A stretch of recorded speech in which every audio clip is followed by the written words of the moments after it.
வந்த இடத்துல ஆசிட் ஊற்றுவார்கள், நம்மை கரண்டுக்கு கட் பண்ணுவார்கள், ஆம்புலன்ஸை உள்ள விடுவார்கள் என்றெல்லாம் நினைத்தால் நாம் எப்படி பாதுகாப்பாக இருக்க முடியும்? அவர்களும் மக்கள் தானே. எதிர்கட்சிக்கு வருவர்கள் எல்லாம் அவர்கள் தமிழ்நாட்டு மக்கள் இல்லையா? அவர்கள் பாகிஸ்தானிலிருந்து வந்தவர்கள். எடப்பாடி பழனிசாமி, விஜய் போன்ற எதிர்க்கட்சியினர் கூட்டம் நடத்தும் போது மட்டும் வரும் ஆம்புலன்ஸ்கள் முதலமைச்சர் ஸ்டாலின் பேசும் இடங்களுக்கு ஏன் வருவதில்லை என முன்னாள் அமைச்சர் RB உதயகுமார் கேள்வி எழுப்பியுள்ளார். மதுரை சோழவந்தானில் அதிமுக நிர்வாகிகள் கூட்டத்தில் பேசிய அவர், கரூர் துயரச் சம்பவம் குறித்து வலைதளங்களில் அவதூறு பரப்ப வேண்டாம் என்று முதலமைச்சர் கூறுவதை குறிப்பிட்டு, கருத்து சொல்லக்கூடாது என்றால் இது ஜனநாயக நாடுதானா என வினவியுள்ளார். இன்னைக்கு தமிழ்நாட்டில் இருக்கக்கூடிய அரசு என்பது நிதர்சனமான உண்மை, சத்தியமான உண்மை, மக்கள் மீது அக்கறை இல்லாத ஒரு கேடுகட்ட அரசாங்கம், மக்கள் விரோத அரசாங்கம் தான் இந்த அரசு.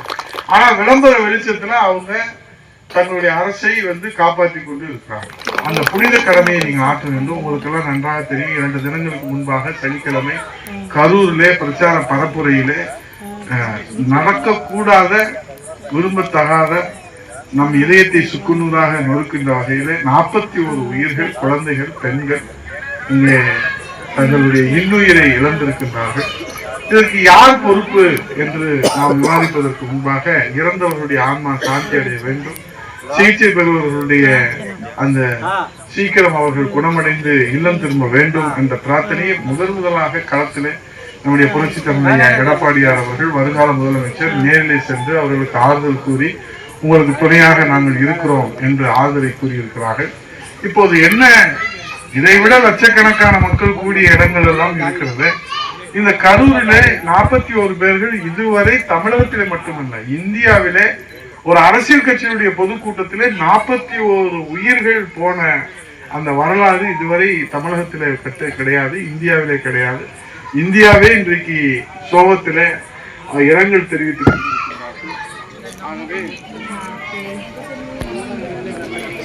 அதை பத்தி பேசிடக்கூடாது. அவங்க பவர் கட்டு, அங்கேயும் பவர் கட்டு, இங்கேயும் பவர் கட்டு. ஆகவே நிறைவாக அவங்களிடத்தில் கொள்வார்கள் என்கிற நம்பிக்கையில அரசு நமக்கு பாதுகாப்பு கொடுக்க வேண்டும் என்கிற அந்த தார்மீக பொறுப்பிலே தான் நீங்கள் இங்கே வருங்கள். வந்த இடத்துல ஆசிட் ஊற்றுவார்கள், நம்மை கரண்டுக்கு கட் பண்ணுவார்கள், ஆம்புலன்ஸை உள்ள விடுவார்கள் என்றெல்லாம் நினைத்தால் நாம் எப்படி பாதுகாப்பாக இருக்க முடியும்? அவர்களும் மக்கள் தானே. எதிர்கட்சிக்கு வருவர்கள் எல்லாம் அவர்கள் தமிழ்நாட்டு மக்கள் இல்லையா? அவர்கள் என்ன பாகிஸ்தானிலிருந்து வந்தவர்களா? அவர்களும் தமிழ்நாட்டிலே பிறந்து வளர்ந்தவர்கள், தமிழ்நாட்டுக்காக இருக்கக்கூடியவர்கள், தமிழ்நாட்டினுடைய மண்ணின் மைந்தர்கள்.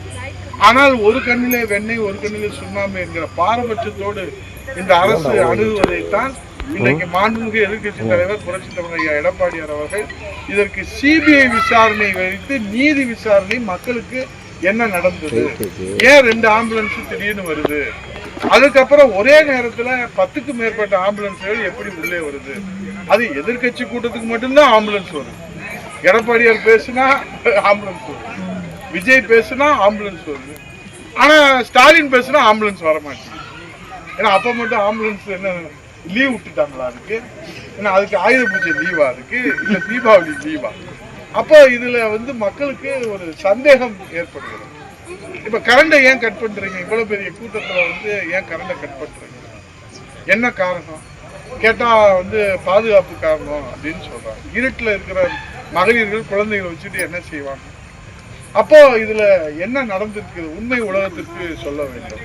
அதுல இன்னைக்கு வேற முதலமைச்சர் சொல்றாரு, அவதூறு பரப்புகிற சமூக வலைதளங்களிலே அவதூறு பரப்புவதை நான் பார்த்து கொண்டுதான் இருக்கிறேன், அது போன்று செய்தால் நாங்கள் பொறுத்துக் கொள்ள மாட்டோம் என்று அவர் ஒரு அறிக்கை வெளியிட்டிருக்கார். யார் அவதூறு பரப்புறாங்க? இன்றைக்கு அங்க நடைபெற்ற சம்பவங்கள் இன்னைக்கு TVK கட்சியை சேர்ந்தவர்கள் நீதிமன்றத்திலே அணுகியிருக்கிறார்கள். இதில் சதி இருக்கிறது என்று அவர்கள் நீதி அரசரிடத்திலே முறையிட்டிருக்கிறார்கள். ஆகவே இன்றைக்கு இருக்கக்கூடிய நிலவரம் என்ன?